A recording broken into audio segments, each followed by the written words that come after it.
había preparado un repaso un poco de la obra de Sor Juana a través de sus villancicos, pero si quieren lo dejamos, sigo con eso, o no sé si estoy hablando demasiado ya para ese momento. Creo que es muy interesante todo lo que nos compartes, Anastasia. Y bueno, nosotros podemos hacer esto en 2 sesiones, así es que no importa si ustedes tienen un momentito más. Yo creo que es muy interesante el que nos hables de esas obras tan importantes, sobre todo que además eran bien pagadas y que llegaban a todo el público y que a lo mejor sus sonetos y Primero Sueño han opacado todas las loas, los villancicos, las obras de circunstancia como el mismo eh, Divino Narciso o el arco alegórico que hace para los marqueses de la laguna cuando llegan. Así es que si no tienen inconveniente Senia y Oscar, pues podemos brevemente escucharte hablar sobre los villancicos. Bueno, voy a presentar entonces pantalla para que esto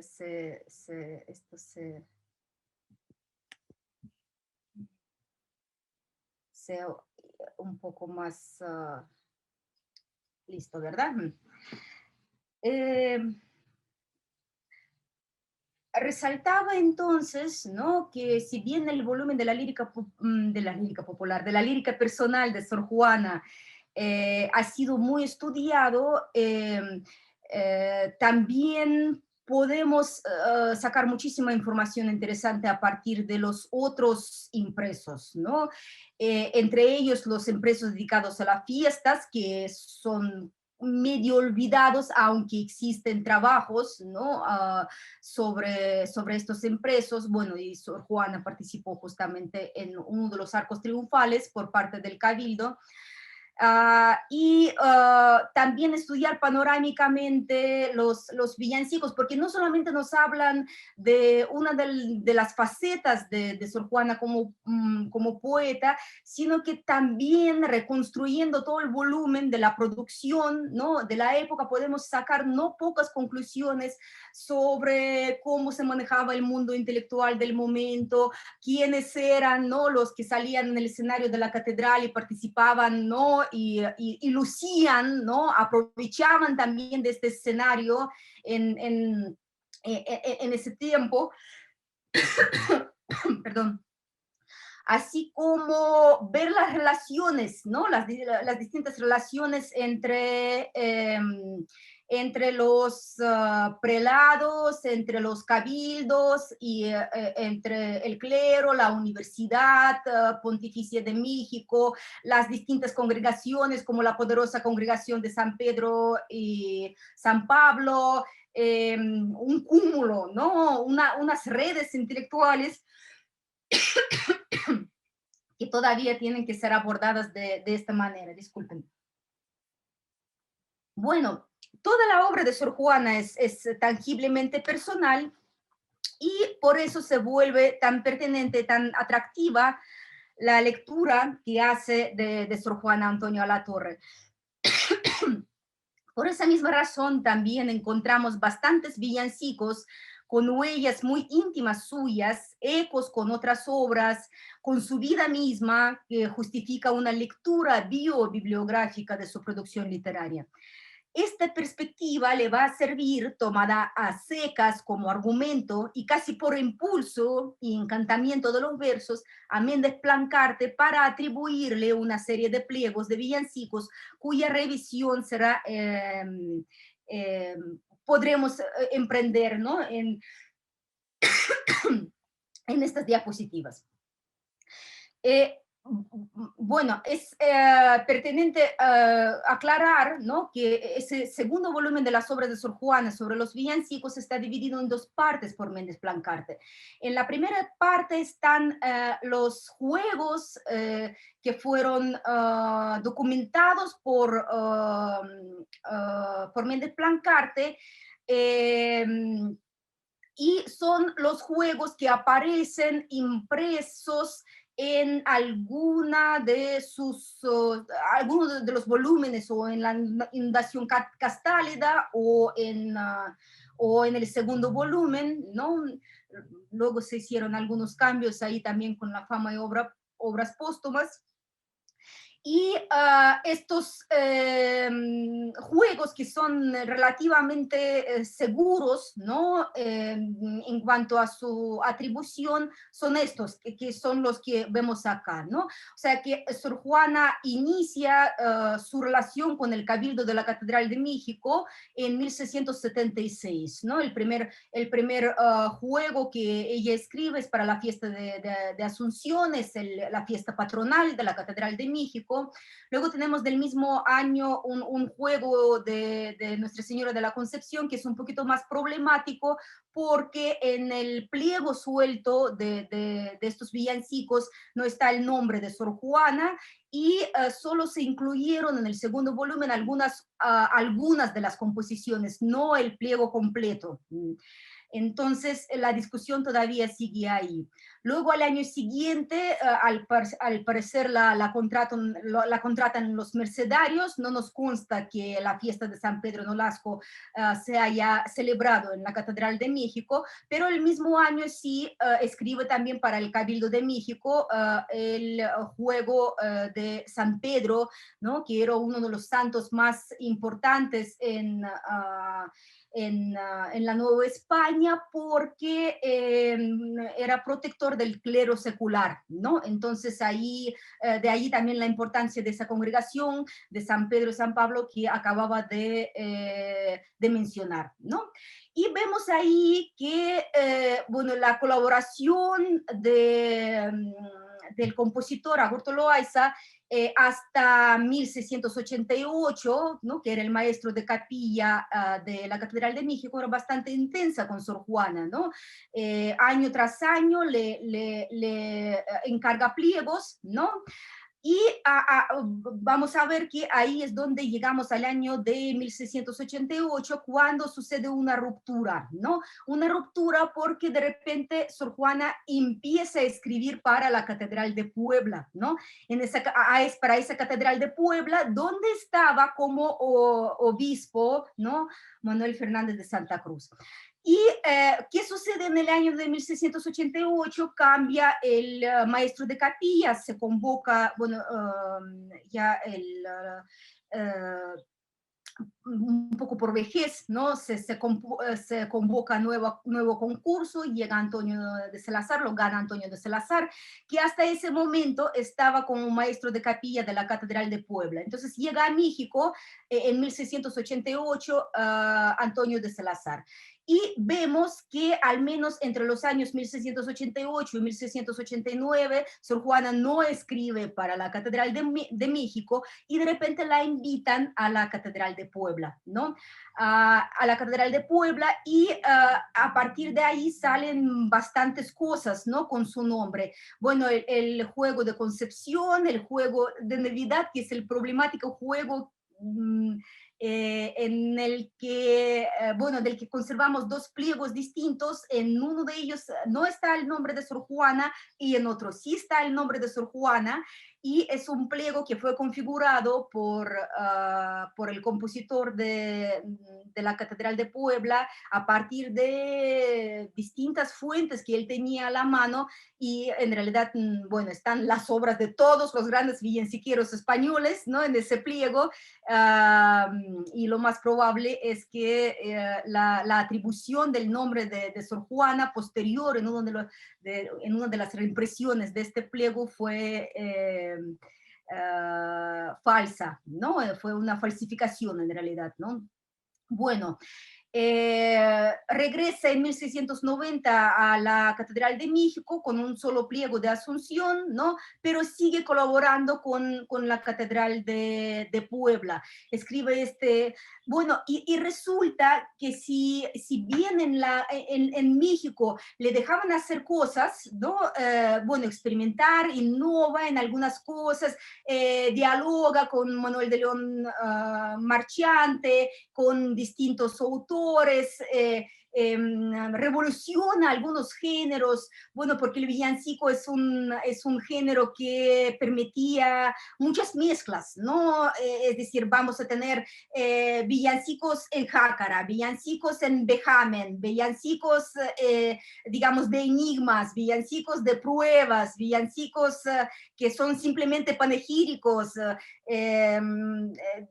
Bueno, el panorama es muy amplio para jugar de diferentes maneras, villancicos de negro, villancicos en indio, villancicos en asturiano, villancicos en español antiguo, ahí vamos, tenemos un abanico de opciones. Pero cuando llega a la Catedral de Puebla, realmente se da riendas en la creatividad, porque está haciendo cosas que nunca antes había hecho, ¿no? Como por ejemplo en el pliego de San José, y este pliego de San Caterina, que siempre se ha, digamos, interpretado como un juego de villancicos muy autobiográfico, que fue impreso en Puebla, ¿sí? Pero supuestamente se cantó en la Catedral de Oaxaca, ¿sí?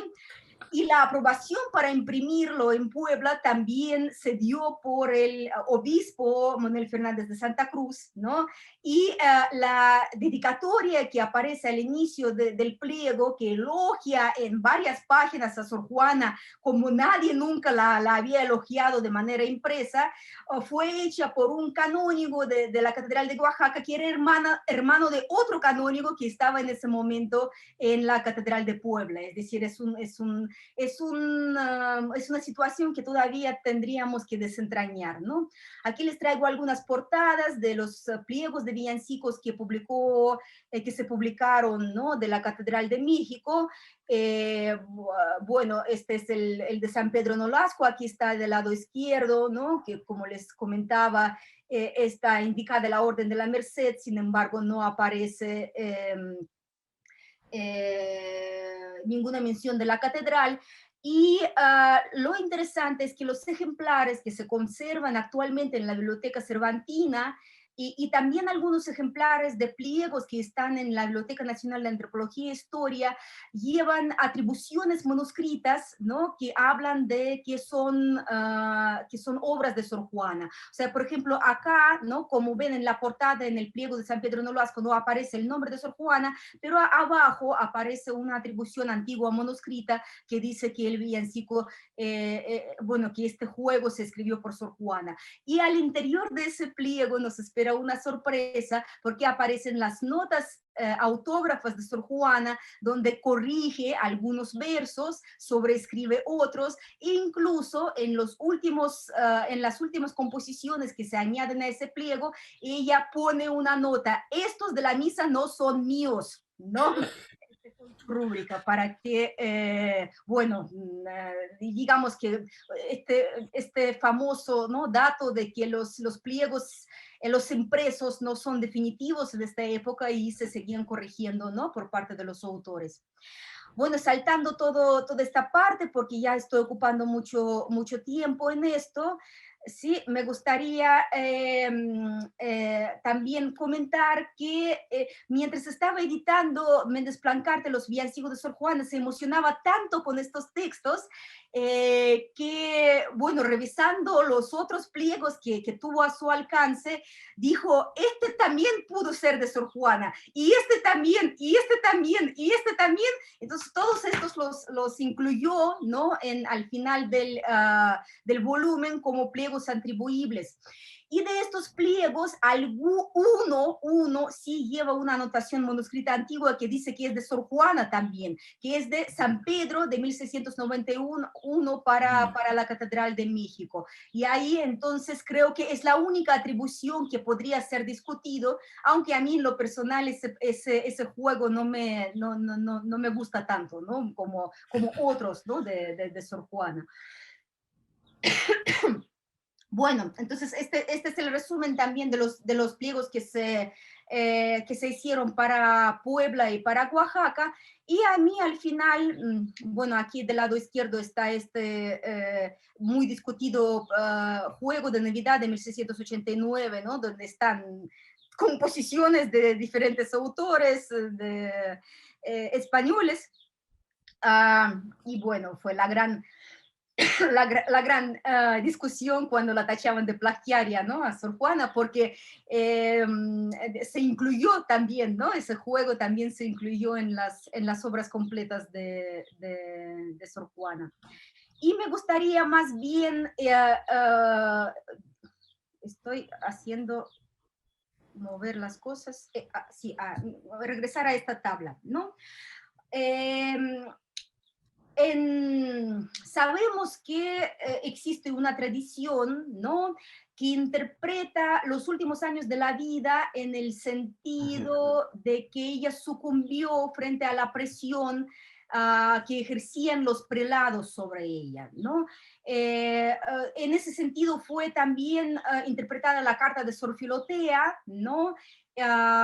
Como un regaño, ¿no? Hacia Sor Juana, como un mandato para que deje de escribir cosas que no son de la religión. Y tiene que ver también, ¿no? con la publicación de la Carta Tenagórica que se permitió, ¿no? Manuel Fernández de Santa Cruz. Entonces, siempre, bueno, es común incluso en los trabajos más como conscientes, ¿no? Y rigurosamente fundamentados, no excluir esa posibilidad de las presiones, ¿no? Que experimentó Sor Juana, y por lo cual, pues al final de su vida decidió dejar la escritura para dedicarse exclusivamente a su labor religiosa. Sin embargo, me gustaría reconstruir el orden de sus últimos impresos, ¿no? Fíjense, 19 de marzo de 1690 es cuando se publica ya el tercer juego de villancicos, supuestamente, ¿no? De Sor Juana, que es el juego para San José. Es como con la fiesta de Santa Catarina, porque de San José no tenemos otros pliegos de villancicos para la Catedral de Puebla. Entonces, ¿por qué decidió dar la aprobación de esto, o solicitarle incluso la escritura de este juego para celebrar la fiesta de San José, que ni siquiera sabemos si es la fiesta de San José o la fiesta de San José el patrono de la Catedral de Puebla, porque uno de los patronos, ¿no? Porque digamos que son en distintas fechas. Pero vamos, o sea, esto sucede el 19 de marzo de 1690. A finales de este año, ¿no? El 25 de noviembre de 1690, se publica la Carta Tenagórica que supuestamente Manuel Fernández de Santa Cruz soltó, ¿no? Bueno, eso sí, sin la aprobación de Sor Juana, pero supuestamente lo hizo para regañarla, ¿no? Para impulsar, digamos, a que dejara de escribir cosas que no le corresponden, ¿no? Entonces, en ese mismo impreso de la Carta Tenagórica, ¿no? Que es la crítica de un sermón en el manuscrito de Sor Juana, está esta carta de Sor Filotea, que todos atribuyen, ¿no? A Manuel Fernández de Santa Cruz, en la cual en realidad le dice, Sor Juana, usted es fantástica, usted es incomparable, yo admiro todo lo que está haciendo, pero yo como prelado le estoy diciendo que a lo mejor deseo que se dedique a escribir solamente sobre estas cosas religiosas que también le salen, ¿no? Este es su para bien, digamos, de la carta. Pero se ha interpretado de otra manera como un regaño y como una prohibición para la escritura. Pero si fuera así, tenemos un problema ahí, porque la respuesta a Sor Filotea se firma hasta el 1 de marzo de 1691, lo firma la propia Sor Juana. Y después resulta que existe una comunicación intensa entre Manuel de Fernández Santa Cruz y Sor Juana por medio de las cartas, ¿no? Y el 20 de marzo, en menos de un mes, le manda una carta de Puebla, ¿no? A Sor Juana. Y en esa carta, bueno, en sus cartas en general, lo que más le preocupa, curiosamente, es la salud de Sor Juana, porque constantemente le dice, usted me ha comentado que se ha sentido mal, entonces, ¿cómo se siente, no? Y en un tono tan cariñoso que realmente si confrontas el tono tan cariñoso de las cartas de Fernández de Santa Cruz, cartas personales, ¿no? Con la interpretación que se le dio a la carta de Sor Filotea, bueno, experimentas un choque, ¿no? Un choque de visiones. Pero no solamente es eso, sino que el 25 de noviembre de 1691, el mismo obispo otorga el permiso para la publicación de este juego de Santa Catarina para la Catedral de Oaxaca, porque se imprime en Pueblo. Entonces dices, ¿por qué estaría permitiendo tantos impresos en Puebla, Fernández de Santa Cruz, si quisiera callarla para siempre, ¿no? Entonces lo que vemos ahí es un apoyo incondicional hacia la figura de Sor Juana por parte de Manuel de Fernández de Santa Cruz. Y todavía el 31 de enero de 1692 envía otra carta, la carta de San Miguel, firmada como la carta de San Miguel, ¿no? De esa localidad, ¿no? Y hasta 2 años después, ¿no? Hasta el 5 de marzo de 1694, ya leemos este documento de la protesta, ¿no? Bueno, la protesta al tiempo de abandonar los estudios humanos, ¿no?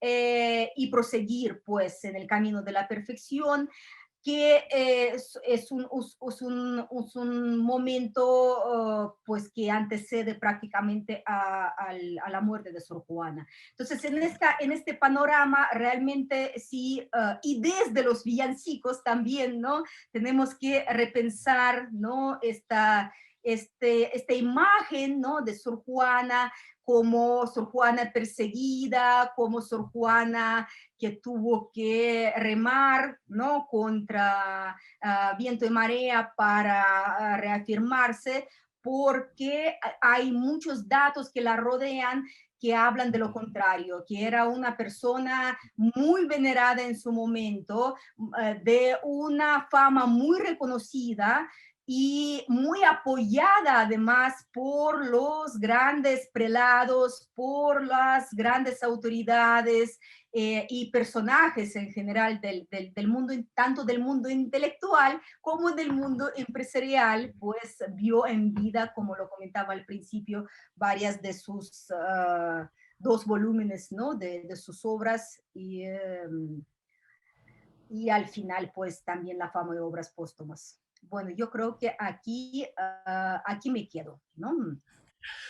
Muchísimas gracias, Anastasia. Ha sido una presentación muy, muy interesante. Y bueno, recordar que esta Carta de Puebla y la Carta de San Miguel apenas salieron a la luz, me parece, en 2010. O sea que el trabajo que hacen todos tus colegas, basado en el trabajo realmente maravilloso. Cuando yo empecé a leer a Sor Juana, solamente teníamos lo de el Padre Méndez Plancarte, pero que lo hizo con muchísimas luces, muchísimo rigor, y que obviamente gente como Antonio Latorre y como tú y otros especialistas que están seguramente por escribir muchísimo más, nos van reconstruyendo esta imagen de Sor Juana que no podemos ver, como nos decía Oscar, en estos cuadros imaginarios donde está la figura realmente idealizada de una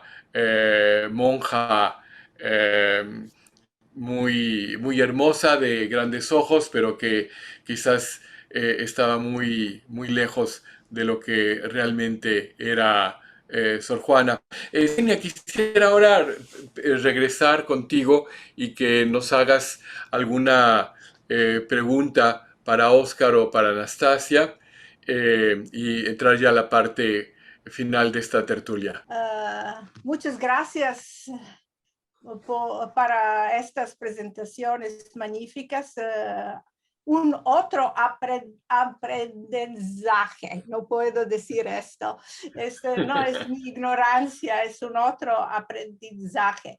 uh, thank you so much for this enlightening presentations. So since Anastasia's presentation was the last one, I just have a few curious questions, which are also reflection of my ignorance. Can you tell us more about when did La Respuesta got published? ¿Dónde está publicada La Respuesta? Claro, como estamos hablando de un impreso que sacó a luz el propio Manuel Fernández de Santa Cruz, ¿no? Cuando llegó a sus manos la crisis de un sermón, al parecer quedó realmente encantado, ¿no? Y dio luz verde para su publicación. Se ha hablado mucho sobre los motivos, ¿no? de esta acción, y una de las posibles interpretaciones que van como en el tono positivo es que quería adelantar, ¿no? Adelantar la publicación de esta obra en la Nueva España, ¿no? Porque ya sabía que iba a salir impresa en España. Entonces, un poco para ennoblecer su propio quehacer de prelado, ¿no? Permitió la publicación de la Carta Atenagórica, porque la llamó así. Entonces se publicó en Puebla en 1690, ¿no? Las aprobaciones, todas las aprobaciones, las licencias van firmadas con el mismo día del 25 de noviembre de 1690, ¿no? Y en ese mismo instante debía ser que ya estaba hecha la edición lista para salir, ¿no? Lista para salir, entonces a principios del año, probablemente de 1691, ya llega a manos de Sor Juana, y después de un tiempo de meditarlo, Sor Juana decide responder a Sor Filotea, y es curioso porque responde a Sor Filotea, también lo podríamos interpretar como esa defensa de la libertad de la escritura, pero no solamente realiza una defensa de la libertad de la escritura, se realiza una imagen propia, porque gran parte de la información que manejamos sobre Sor Juana viene de esta respuesta a Sor Filotea, como todos estos mitos de que se cortaba el pelo, de que no se comía el chocolate, no se comía el queso. Eso no lo dice nadie más, eso ella se construye a sí misma, ¿no? De esta manera. Entonces, esto también es genial, porque aprovecha un género epidíptico, ¿no? Para conseguir dos propósitos. Ese es el verdadero ingenio, ¿no? De la literatura de esta época, cómo salen de estas tareas, ¿no? Con agudeza, bueno, como diríamos en Rusia, matando dos liebres o dos conejos al mismo tiempo, ¿no? Pero sí, fue en la ciudad de Puebla en 1690. Y ahí es importante ver que Puebla era la gran ciudad industrial, que muchas veces no había papel disponible, pero el papel muy delgadito, por cierto, como el que nos mostró Anastasia para los pliegos sueltos de los villancicos, siempre de alguna forma o de otra se conseguía, y pues que se repartían y atesoraban libremente. Por eso de repente encontramos pliegos sueltos en medio de libros en bibliotecas españolas, portuguesas o de colecciones mexicanas por todos lados, y que seguramente habrá mucho que descubrir todavía. Pero no sé qué tanto había una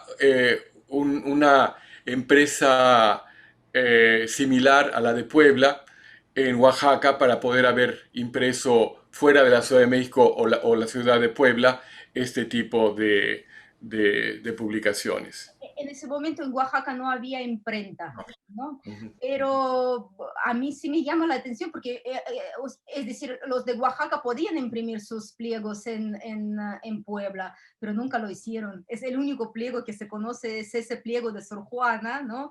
Y curiosamente hay ciertas relaciones que pues nos dejan pensando, ¿no? Ciertos sujetos involucrados en este proceso, que tanto se generó realmente esa escritura escritura desde la Catedral de Oaxaca, que era bastante periférica, hay que decirlo, ¿no?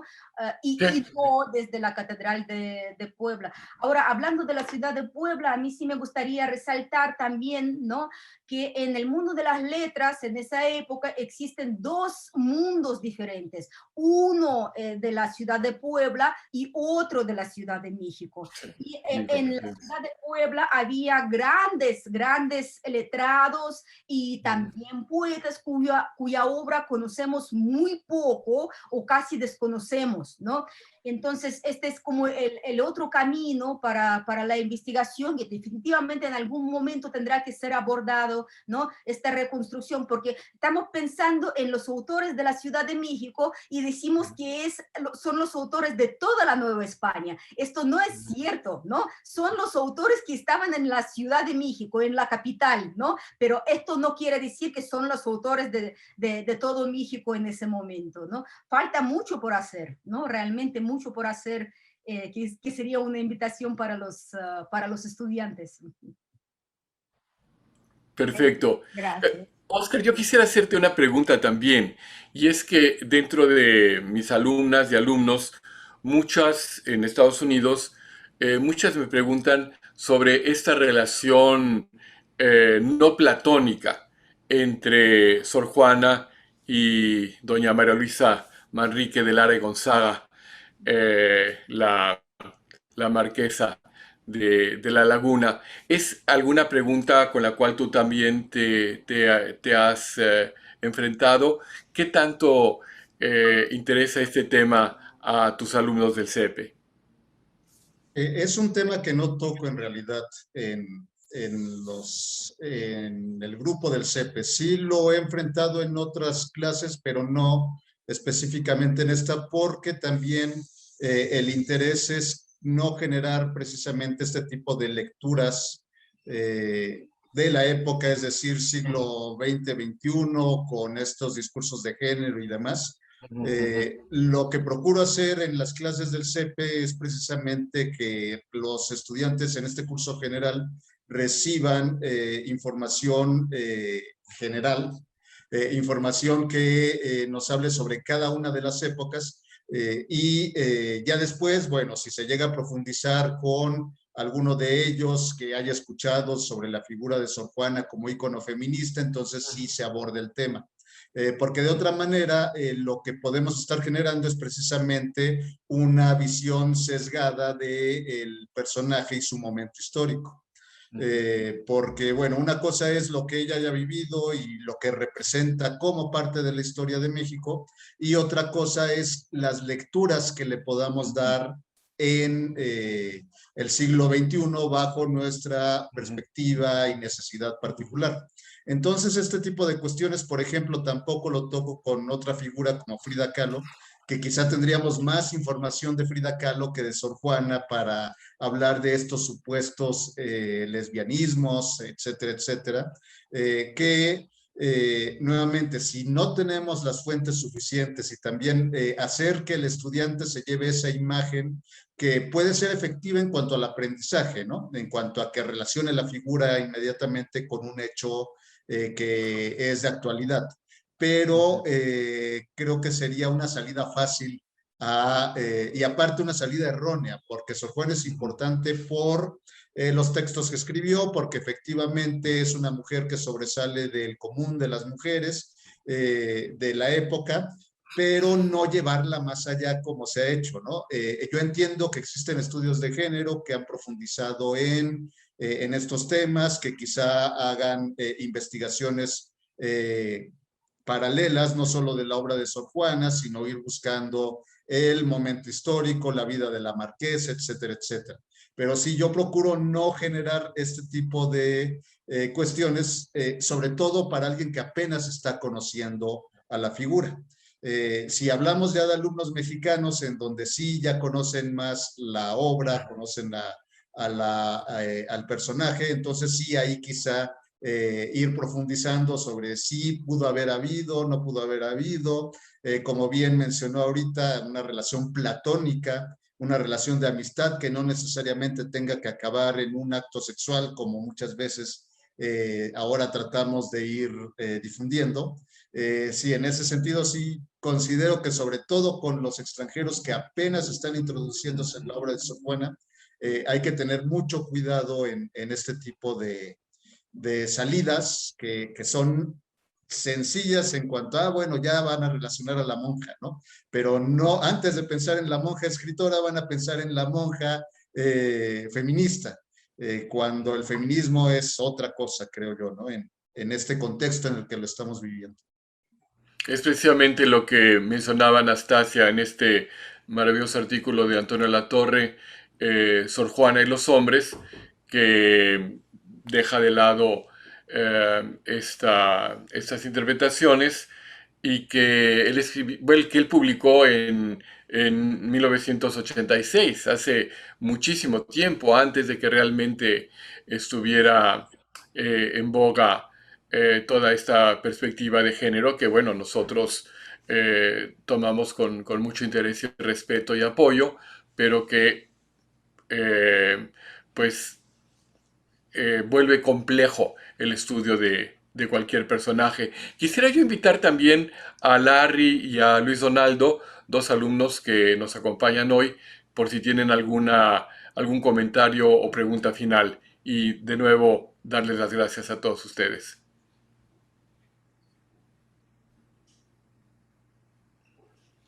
Sí, yo tengo una duda y bueno, muchas gracias, muy interesante todos los comentarios que han hecho.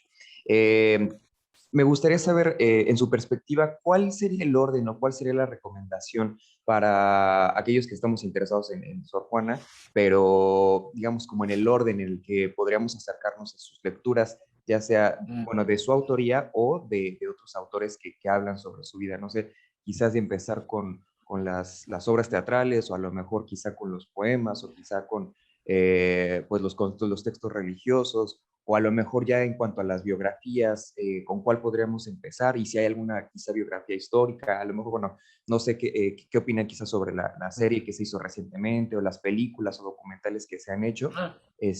No sé, una persona que apenas se está interesando o que apenas va empezando con Sor Juana, a veces resultaría un poco difícil irse directamente con algunos de sus textos, ¿no? Originales y entenderlos, pues está un poco complicado, pero ¿cómo podríamos acercarnos de manera de un principiante? Muchas gracias.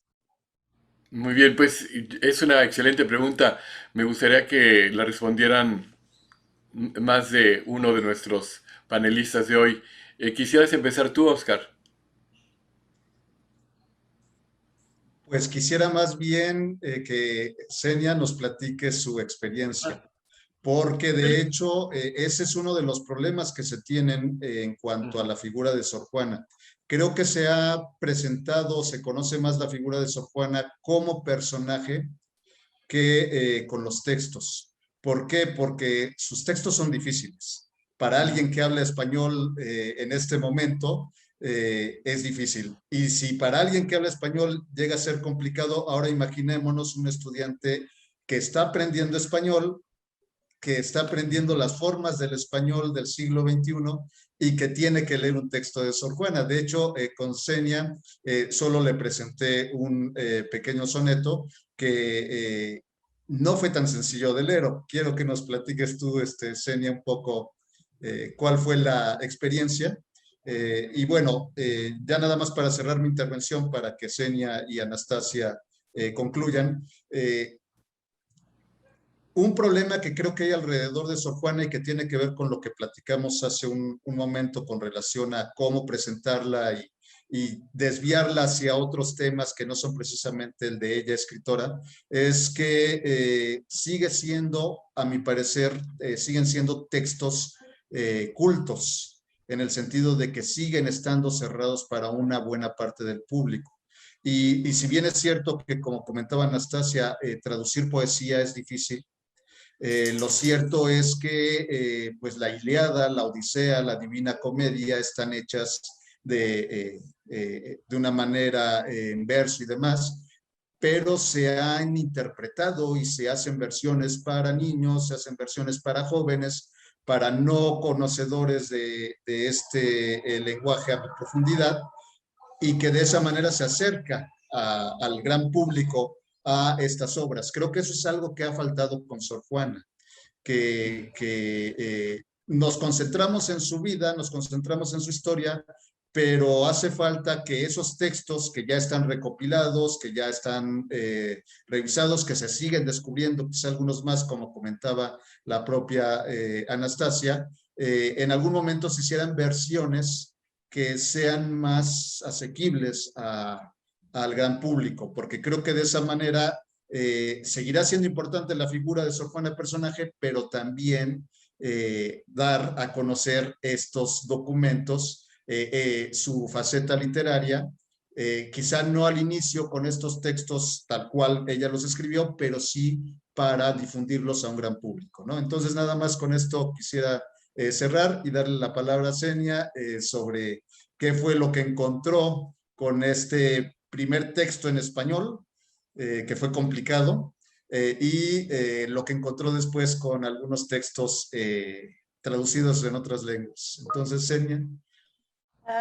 Gracias. No tengo ahora este texto que nosotros leímos en la última clase de usted, pero tengo esta tarde este soneto que voy a compartir con ustedes un momentito.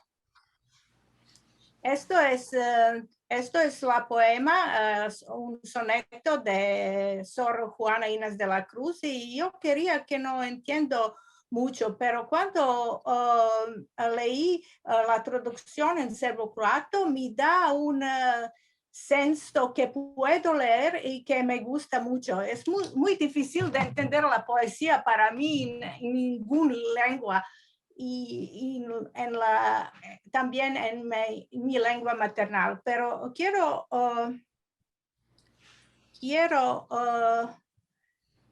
mostrar una otra slide de traducción de la misma poema de sonnet en inglés, y es una traducción muy moderna por Edith Grossman. Grossman, y a mí me gusta esta traducción, Entonces busqué más sobre esta traductora, Edith Grossman, y ella dice que ella puede escuchar la voz de la poeta y puede lo traducir. Entonces creo que es muy bien escrito y la traducción. Entonces ella no quiere traducir en una lengua antigua como de Shakespeare, las poemas de la Cruz escribe de una lengua moderna. Entonces puedo decir, pones algunas traducciones para leer mejor, pero hay un gran problema sobre esto. Las traducciones, como dice esta traductora Edith Grossman, viven 30, 40 años y después son antiguas. Los textos de los autores como Sor Juana son clásicos. Son clásicos y no se cambian. Pero las traducciones, como nosotros interpretamos, los clásicos se cambian y se reflejan. Esto es, yo leí la respuesta en inglés traducido por Edith Grossman, también en original, y cuando tienes los dos, creo que es bastante fácil, sobre todo las traducciones o ediciones que tienen comentarios. Es más fácil a leer. De hablar, un momentito, voy.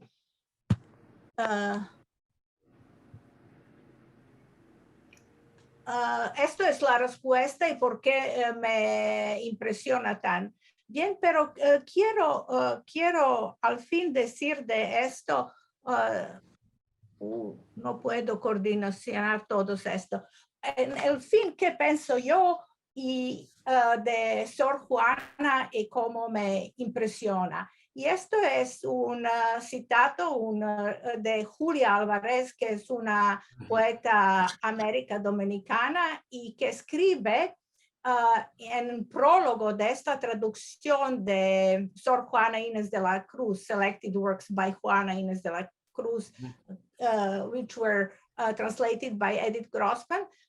Julia Álvarez escribe esta prólogo, introducción, y el fin es esto en inglés, y no quiero traducir en español, pero ustedes escriben una carta personal a Sor Juana, y dice, but I'm also grateful for the inspiration of your biography, the example of a woman who dared and proved her excellence, whose voice comes down the centuries and speaks to us today.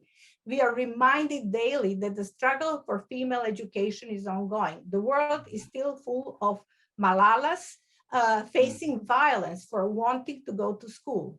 It is in order to read works like yours that they feel compelled to follow your example. For this is your truest, most treasured legacy, the work itself. And I would repeat here, the work itself, not the translation, the work itself. In keeping with another of your epithets, the Mexican Phoenix, here you are, reborn again, this time in English, in these translations. So, esto es todo que tengo yo para decir a este momentito. Muchas gracias, Xenia. Pues sí, en italiano dicen traduttore, traditore. Y bueno, yo cuando mis alumnos me traen un texto de hip hop o de heavy metal o hasta un arco corrido, yo no lo entiendo porque ahí hay figuras retóricas y hay sinécdoques y hay manipulaciones de lenguaje que necesito de un traductor, pero hacer ese viaje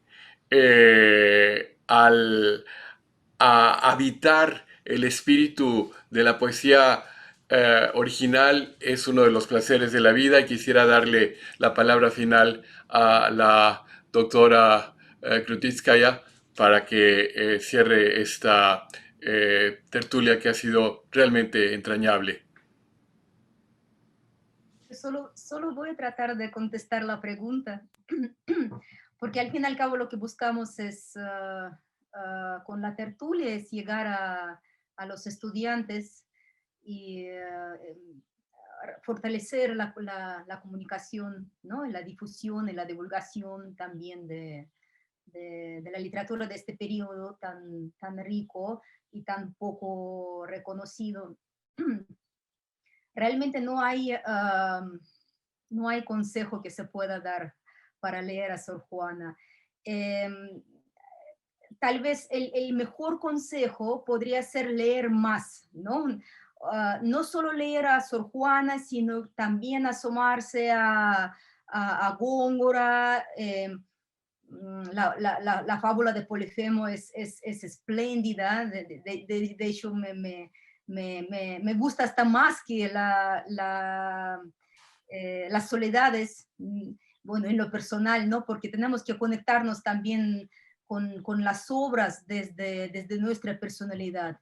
Leer a Calderón, leer a Lope de Vega, leer las obras de Quevedo, la propia Sor Juana, leer más el teatro, y desde ahí, con cada lectura se van a entender más cosas, ¿no?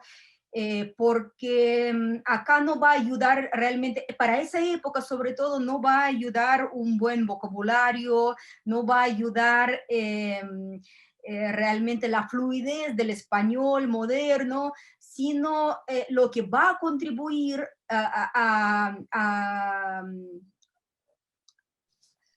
para empezar a disfrutar esa poesía, no es otra cosa que la erudición, ¿no? Estas obras están basadas, ¿no? Basadas en este principio fundamental ¿no? De la composición, que es la erudición. Saber detectar estas alusiones, estas relaciones finas, aquí se está reciclando esto, aquí hay una alusión a esto, aquí hace un giro de esta manera porque detrás está este modelo de imitación. Esto es lo que produce en nosotros un particular disfrute, pero es un disfrute intelectual, ¿no? En la poesía. Aunque al mismo tiempo también en la forma, en la parte sonora, pues Sor Juana es espléndida. Entonces, en relación con un poco con la pregunta que se hizo para Oscar sobre la Condesa de Paredes, a mí me gustaría simplemente, ambas condesas, digamos, ¿no? Virreinas, leer los primeros versos de un romance en esdrújulas que Sor Juana le dedica a la Condesa de Paredes, para que se fijen más que nada en la parte sonora, ¿no? de este romance, y de ahí saquen sus conclusiones. Lámina sirva el cielo al retrato, lícida de tu angélica forma, cálamos forme el sol de sus luces, sílabas de las estrellas compongan, cárceles tu madeja fabrica, dédalo que sutilmente forma, vínculos de dorados ofires, íbares de prisiones gustosas. Hécate, no triforme maciena, pródiga de candores asoma, trémula, no en tu frente se oculta, fúlgida su esplendor desembosa. Círculo dividido en dos arcos, pérsica forman lid belicosa, áspides que por flechas disparas, víboras de halagüeña ponzoña. Y así sigue. Es muy difícil de entender cuando te sientas a comentar, tienes que buscar casi cada esdrújula, ubicarlo en su contexto mitológico, dar toda la historia de los retratos, porque es un retrato lo que empecé a leer de la Condesa de Paredes, pero también se puede disfrutar de la sonoridad, ¿no? De esta otra parte que a veces perdemos de vista cuando hablamos de la poesía escrita, ¿no? O por la poesía impresa. Entonces, mi invitación es muy sencilla: lean más. Muy bien, pues mil gracias, y esas son las palabras más sabias que podríamos escuchar. Hay que leer más, y hay que leer más a Sor Juana. Y bueno, Luis Donaldo, Larry, muchas gracias por acompañarnos, y a nuestros tertulianos, a Anastasia, a Oscar y a Senia, mil gracias por habernos contado sus aventuras alrededor de este ícono y de esta luz de la cultura del género humano que es Sor Juana. Y nos vemos muy pronto. Que pasen muy buena tarde. Muchas gracias.